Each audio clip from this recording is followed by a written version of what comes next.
যত্রতত্র পড়ে থাকা পলিথিন পরিবেশের ক্ষতি করে। সেই পরিত্যক্ত পলিথিন সংগ্রহ করেন ইদ্রিস আলী। এরপর সেগুলো একটি ড্রামে নিয়ে তাপ দিচ্ছেন। আগুনের তাপে গলে যাচ্ছে পলিথিন। সেখান থেকে বাষ্প হয়ে নলের মাধ্যমে জ্বালানি বের হচ্ছে। জ্বালানি ধারণ করছেন প্লাস্টিকের জারে। উত্তপ্ত ড্রাম থেকে বের হচ্ছে পেট্রোল, ডিজেল ও জ্বালানি গ্যাস। এই কৌশল শিখেছেন ইউটিউব থেকে। বাড়ির উঠানে বসিয়েছেন কারখানা।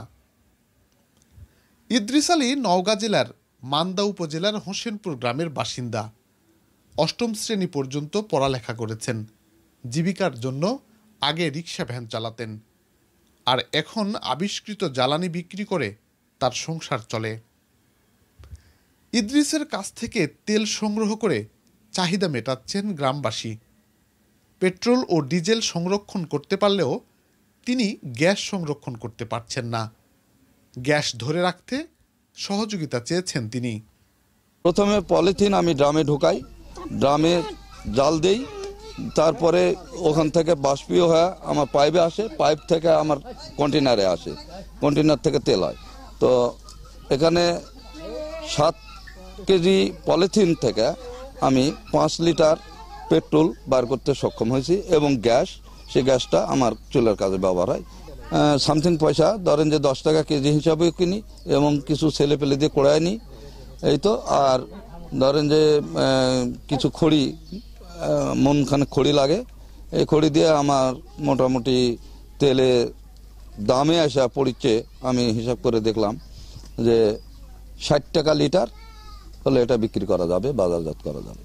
এই পলিথিন ঢোকানোর পরে আপনার মানে কমপ্লিট গ্যাসটা বাড়ানো, মানে তেল বাড়ানো পর্যন্ত আধা ঘন্টা আমাকে লিট করতে হয়। আধা ঘন্টা হিট দেওয়ার পরেই আমার তেলটা বের হয়ে আসে।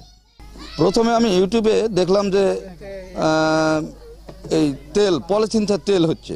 তখন ওই পলিথিনটা আমি নিজেই পোড়ালাম, পোড়া দেখছি যে হ্যাঁ টপ টপ করে একটা রস পড়েছে, সেখানে আগুন ধরিচ্ছে। তারপরে আমি সেটাকে ভেরিফিকেশন করে আমি চিন্তা করলাম যে এটা দিয়ে অন্য কিছু করা যায় কিনা, এবং সেই পদ্ধতি কাজে লাগায় আমার প্রায় সাকসেসফুল। আমি এখন বর্তমান করতেছি এবং তেল বাইর হচ্ছে, এবং এই তেল দিয়ে গাড়ি চলিচ্ছে, মোটরসাইকেল চলিচ্ছে, অসুবিধা হচ্ছে না। এখানে আমার পাচ্ছি পেট্রোল, গ্যাস এবং ডিজেল, 3 পদার্থ, এবং আরেকটা পাচ্ছি অবশিষ্ট যে কালিটা থাকছে, সেই কালিটা আমি সাফার কাজে লাগাচ্ছি। গ্যাসটা আমি রিসিভ করতে পারছি না, ওটা আমার জ্বালানি কাজে, জ্বালানি হিসাবে ব্যবহার করছি। আমরা যে প্রাকৃতিক গ্যাস ব্যবহার করি, এগুলো হাইড্রোকার্বন, তারপরে কেরোসিন তেল, ডিজেল, পেট্রোল সব হাইড্রোকার্বন। এক্ষেত্রে কার্বনের সংখ্যা কম বেশির ভিত্তি করে এগুলো তৈরি হয়েছে। যার কার্বন সংখ্যা কম সেটা একটু হালকা গ্যাস, তারপরে একটু বেশি হলে সেটা ডিজেল, পেট্রোল, তারপরে কেরোসিন। এখন পলিথিন থেকে যদি আমরা ক্র্যাকিং প্রক্রিয়ায় পলিথিনের বড় একটা যৌগ পলিমার, এটাকে ভেঙে ভেঙে ছোটো ছোটো টুকরো করলে যে টুকরো হবে সেই অনুযায়ী আমরা ব্যবহার করতে পারবো। এই প্রক্রিয়াটাই মোটামুটি এখানে করা হয়েছে। এটা পলিথিন আপনার মনে করেন একটি অপ্রয়োজনীয় জিনিস, দূষিত জিনিস। এই দূষিত জিনিস দিয়ে আপনার এমন একটা কাজে লাগে এটা আমরা জানি না, জানলাম, দেখলাম, অনেক ভালো লাগলো এটা।